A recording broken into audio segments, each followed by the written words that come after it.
That's the million-dollar question. No one knows. What I'd like to believe, what I would like to believe, whether it is true or not, is that it is the banks in the United States here covering their shorts, exposing the banks in Europe.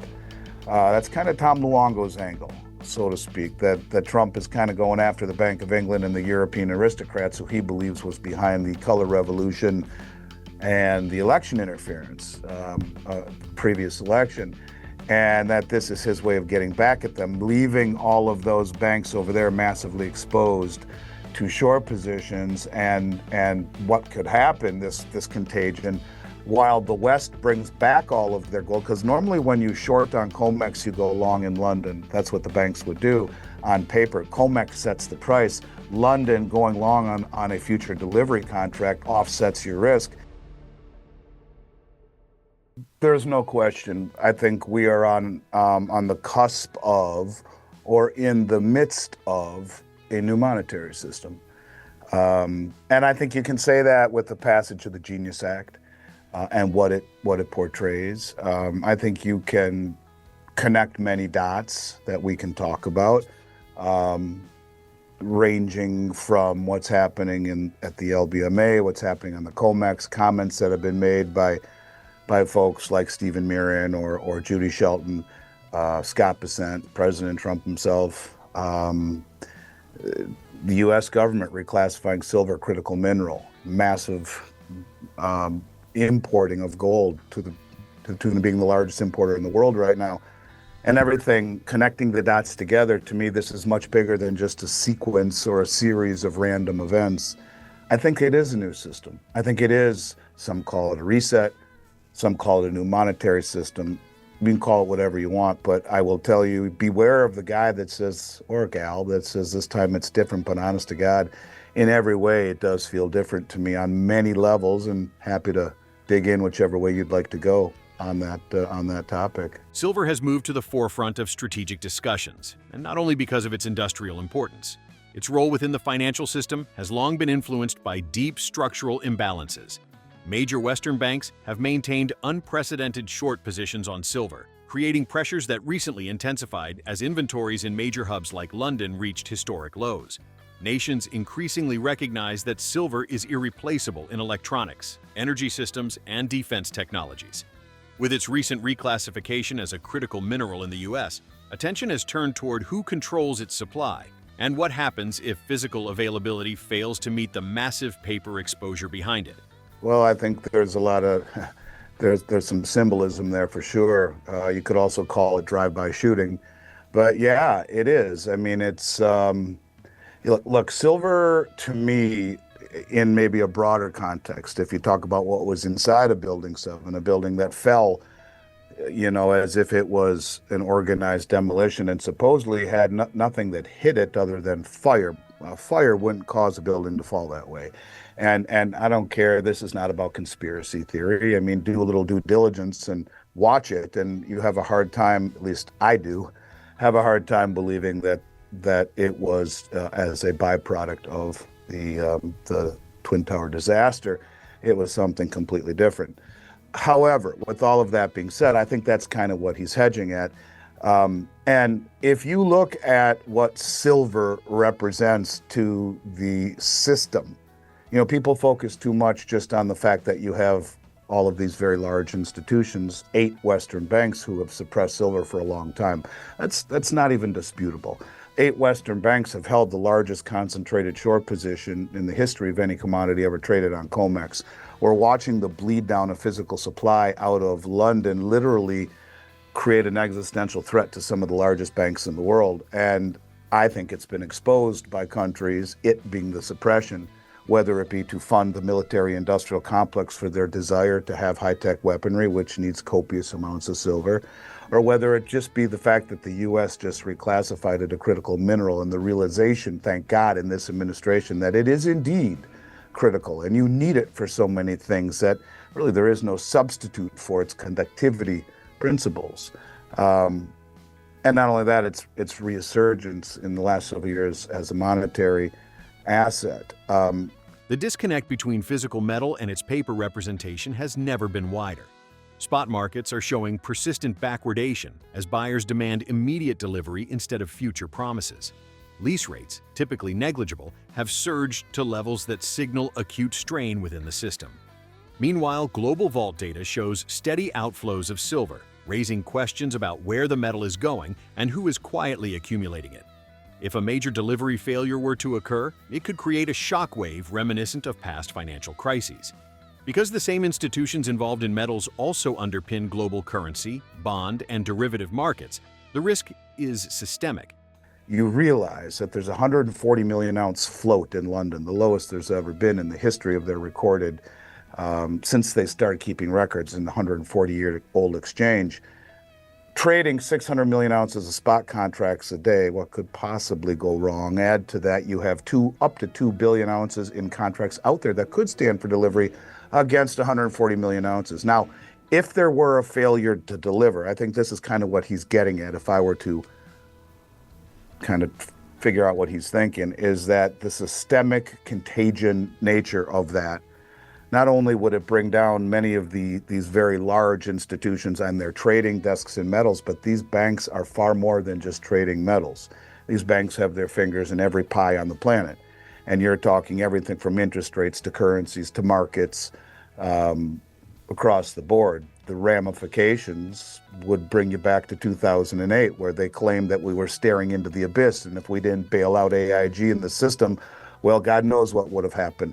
That is kind of what it seems like to me, because it has been exposed.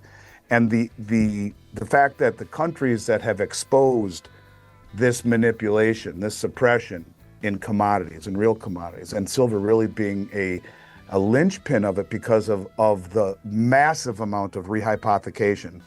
And a system that is built upon paper promises works until the paper promises are no longer desired. That's why we've seen almost 20 days of straight backwardation, where, in other words, the market players say, no, I want my metal today. I don't want your promises into next month. I want it right now. And high lease rates of 39%, which are normally 1 or 0.5% or even a little less, now 39% if you want to borrow that metal to cover your position, or 19% borrow rates on SLV if you want to continue to play the game. It's beginning to crack. And if you saw a failure to deliver in silver, where you have such massive distortions between contracts and metal, the exact same thing the Hunt brothers saw in 1980, but on steroids to the nth degree, like an IV drip of steroids, the contagion of bringing down other markets systemically becomes acute, becomes real, because these banks are the markets in so many ways across the globe. And when you talk about how they're all intertwined incestuously, credit default swaps, that's why AIG got bailed out. They were insuring all of these trades, and they all started to go bad, and all of a sudden you had to bail out the bailer outer. And so what I'm saying to you, and then you look at what's happening here right now with the repo market again, and what looks like a fragile banking system right now, this stuff is all starting to happen, but it's all connected. And I think silver is certainly something they don't want to let get out of hand. But when physical demand is at the level that it is across the globe, recent sharp declines in paper silver prices resemble coordinated attempts to manage market perception rather than normal trading activity. Large volumes of futures contracts were dumped simultaneously, behavior inconsistent with profit-seeking motives. Yet beneath the surface, some of the same entities appear to be taking physical delivery shortly afterward. The strategy is simple: depress the paper price temporarily, acquire real metal at a discount, and quietly unwind risky short positions. As London's congestion worsens, traders increasingly rely on New York vaults, where daily data reveals a slow but steady drain of available supply. The pattern indicates preparation, not panic. Things are getting very, very interesting. If I had to guess, by the way, if I had to guess what happened over the last 24 hours, is that many of these large bullion banks unloaded huge amounts of silver futures contracts, right? Paper, silver all at once, to drive down the price. You don't dump things like that to maximize price. You do it for effect. It's a drive-by shooting. It's a building that just collapses. On the surface, to me, it looks like they're trying to push the paper price lower. That's what everyone is supposed to think. But What's interesting is if you look under the surface, you see almost immediately some of those same players turned around and took physical delivery, locking in real metal below $50 an ounce on silver and 4,200 under, excuse me, under, yeah, under 4,200 on gold. In other words, it's as if the traders wanted to knock the paper price down first and then very quietly, when no one's looking or paying attention because they're too freaked out, grab the actual metal at a discount to cover a lot of these short positions that were getting margin called. And it was kind of like do this or set off that chain reaction. So normally you see this kind of stuff happening in London, but the problem with London is that their system has not been able to keep up. They're a T+1 settlement system. You're supposed to have your metal after 1 day of settling, and that bottleneck has gone as long as 8 weeks. So now the traders are turning to New York's COMEX vaults, and you can see it closely. If you look closely, you can see that in real time, because they publish a daily report, and it's showing a kind of a slow motion squeeze or inventories. It's been filled up, but those inventories are steadily falling as metal leaves the vaults. Who's taking it? Where is it going? These are very interesting times. This is meant to shake you from the bull. But like he said, there's greater meaning here. And I think that's kind of what Dave's getting at. A deeper geopolitical dimension may be unfolding.